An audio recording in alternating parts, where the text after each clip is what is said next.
প্রিয় দর্শক, খেলার খবরে আপনাকে স্বাগতম। রোহিত শর্মা, বিরাট কোহলি, শুভমান গিল, লোকেশ রাহুল, ভারতের ব্যাটিং লাইন আপ সবসময় তারকাবহুল। এর যে কোনো একজন উইকেট পাওয়ায় বোলারদের জন্য আনন্দের।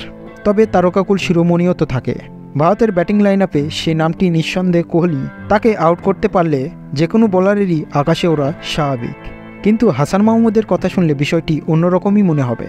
তার কাছে টেস্ট ম্যাচে যে কোনো ব্যাটসম্যানের উইকেট পেলেই আনন্দ পাওয়া স্বাভাবিক। কোহলির উইকেট পেয়ে হাসানের আনন্দ তো হয়েছে, কিন্তু তিনি বলেছেন এটা তেমন উদযাপন ছিল না, আমার এটা সাধারণ প্রতিক্রিয়া। সময়ের সেরা ব্যাটসম্যানকে আউট করায় খুশি ছিলাম, যে কারোরই খুশি হওয়া উচিত। ভারতের প্রথম 3টি উইকেট নিয়েছেন হাসান। এই 3 জন যথাক্রমে রোহিত, গিল ও কোহলি। এরপর আরও একটি উইকেট নিয়েছেন তিনি আজ, সেটি পন্তের উইকেট। এদের মধ্যে কোহলির উইকেটটি বাড়তি আনন্দ দিয়েছে কিনা তা নিয়ে দিনের খেলা শেষে সংবাদ সম্মেলনে প্রশ্ন করা হয় হাসানকে। ঋষভ পন্তকে ফিরিয়ে চতুর্থ উইকেট পেয়েছেন হাসান মাহমুদ এএফপি।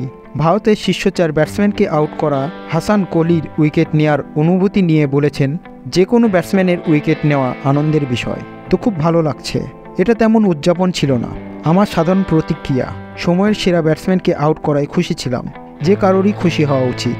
যেটা বললাম, আমার পরিকল্পনা খুবই সরল ছিল।